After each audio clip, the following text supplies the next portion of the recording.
ce matin à l'hôtel de ville de la commune pour procéder à la remise des fournitures qu'annuellement la commune achète au profit des écoles élémentaires et des écoles maternelles pour une valeur de 18 millions. C'est des fournitures scolaires et du matériel didactique. Donc c'est deux catégories différentes. Nous les avons remis, ce matériel-là, au directeur d'école, au président de parents d'élèves, au président de CGA.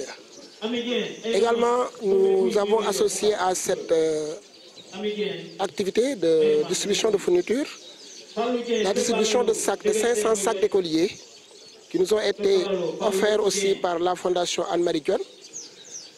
Ces 500 sacs ont été donnés aux enfants des associations d'handicapés et aux enfants des bénéficiaires de bourse sécurité familiale. Également, nous avons remis 5 ordinateurs portables aux 5 premières écoles qui ont fait les meilleurs résultats au CFE. Donc c'est une activité 100% éducation que nous avions organisée à l'endroit des enfants de la commune, à l'endroit des parents d'élèves, mais à l'endroit de toute la population. Je crois que le message que nous avions délivré l'année dernière, les enseignants l'ont bien perçu et compris. Parce que l'année dernière, il faut noter qu'on avait 4 écoles sur 37 qui avaient obtenu la moyenne à l'examen du CFE, c'est-à-dire le nombre de candidats qu'ils avaient présentés. Il n'y avait que 4 écoles qui avaient 50% d'admis. L'année dernière, à la même heure, nous avions estimé que ces résultats-là étaient insuffisants et qu'il fallait quand même que les enseignants redoublent d'efforts, les enfants aussi, mais les parents d'élèves, pour avoir de meilleurs résultats. Je crois que notre message a été très bien entendu, puisque cette année, on est passé à 9 écoles qui ont eu la moyenne sur 37. On considère que c'est toujours insuffisant, mais il y a quand même un effort qui a été fourni. Parce qu'on a doublé le score, mais nous voudrions au moins qu'il y ait sur ces 37-là écoles, qu'il y ait les 30 qui ont la moyenne. C'est ça notre objectif final. Et l'année dernière, nous avions créé de l'émulation en donnant aux 4 écoles qui avaient obtenu la moyenne des ordinateurs portables aux directions de ces écoles-là. De la même manière, cette année, nous avons donné des ordinateurs portables aux 5 premières écoles pour encore créer de l'émulation et de la motivation. Donc, le message, il est là. Les résultats se sont améliorés, mais on reste encore sur notre fin. Parce que sur 37 écoles, si on n'a que 9 qui ont la moyenne, on estime que c'est encore insuffisant. Donc nous invitons les directeurs d'école et les enseignants, mais les parents d'élèves et les enfants aussi à redoubler d'efforts pour avoir de meilleurs résultats au CFE. Parce que l'examen, il n'y a pas meilleur indicateur, il n'y a pas meilleur moyen pour juger de la qualité de l'enseignement au niveau de notre commune. Je crois qu'en termes d'accompagnement d'infrastructures, nous sommes aujourd'hui à 20 salles de classe construites depuis qu'on est là.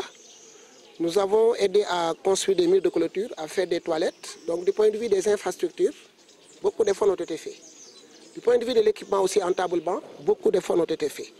Donc je crois que effectivement, l'enseignement, ce n'est pas seulement les fournitures, mais c'est tout un environnement physique, social qu'il faut savoir régler pour avoir les résultats escomptés. Mais je crois que par ailleurs, si on fait une petite comparaison, je ne crois pas qu'il y ait une commune qui a autant fait pour son école. Donc je crois qu'on est en droit quand même de demander à nos amis enseignants de faire les résultats qui correspondent aux efforts que nous consentons pour qu'ils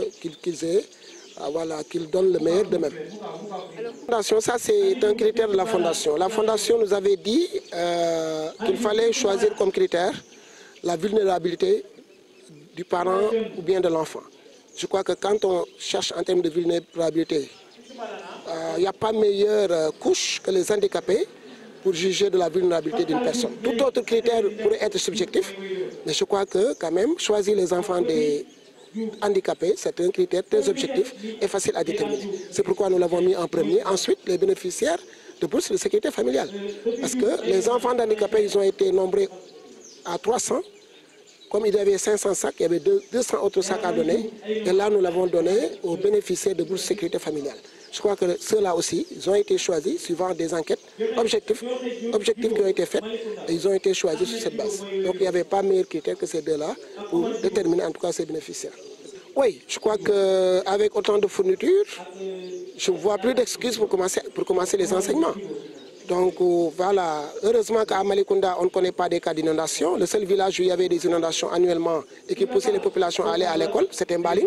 Et on l'a réglé. On a mis en place un système d'assainissement qui fait qu'aujourd'hui, personne ne va plus à l'école pour s'habiter de la pluie. Donc je crois qu'il n'y a plus aucune raison pour que les écoles ne puissent pas démarrer à enseigner dès ce lundi.